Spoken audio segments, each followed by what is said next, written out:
Les AMAP, c'est des associations pour le maintien d'une agriculture paysanne. Donc en fait, c'est des associations dans lesquelles des consommateurs passent des contrats directement avec des producteurs et leur achètent directement leur production.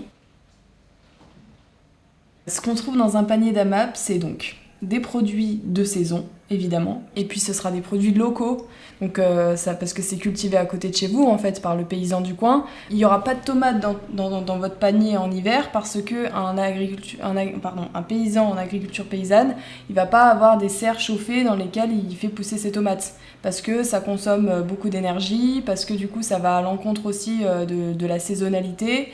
Donc le paysan, il va faire pousser ses tomates au moment où il y a le soleil et la bonne température pour ça, c'est-à-dire en été. Il y a une très forte concentration d'AMAP en ville parce que forcément c'est l'endroit où il y a le plus de monde, et il y a beaucoup de monde aussi qui n'a pas forcément accès à des produits locaux de la ferme. Par exemple, je peux pas prendre mon vélo, aller en 10 minutes à la ferme, acheter directement mes produits, donc il y a beaucoup d'AMAP en ville. Après, on a de plus en plus de difficultés à accompagner la création de nouvelles AMAP, notamment autour des grandes agglomérations ou des métropoles, parce que en fait, il n'y a plus beaucoup de paysans maraîchers autour, par exemple, qui peuvent venir livrer des légumes. Donc c'est une vraie question, faut vraiment travailler sur l'installation de nouveaux paysans, parce que sinon, à l'avenir, on ne pourra pas nourrir tous les habitants des villes. Pour monter une AMAP en collège, il y a plusieurs étapes. Déjà, il faut avoir des élèves et puis des profs qui soient motivés par ce projet. Une fois que vous avez ce petit groupe motivé, il faut avoir le soutien de la direction.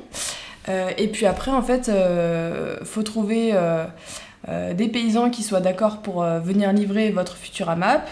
Une fois que c'est le cas, faut faire un peu une réunion d'information pour informer tout le monde de votre projet. Vous pouvez aussi mener des actions de sensibilisation, de faire des affiches pour leur expliquer la saisonnalité, qu'est-ce que c'est qu'une AMAP, qu'est-ce qu'il y a dans un panier en AMAP. Une fois que vous avez fait ça, faut lancer l'AMAP, donc faut organiser les distributions.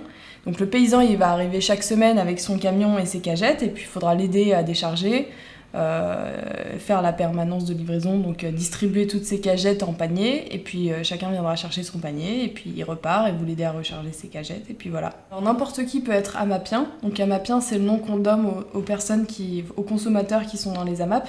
Donc ça peut être les parents d'élèves, ça peut être les profs, ça peut être le personnel de l'établissement, ça peut être aussi les voisins des élèves. Les élèves, ils peuvent faire en fait une communication, un petit flyer qui distribue à tous leurs voisins ou à leurs familles qui habitent dans le quartier du collège.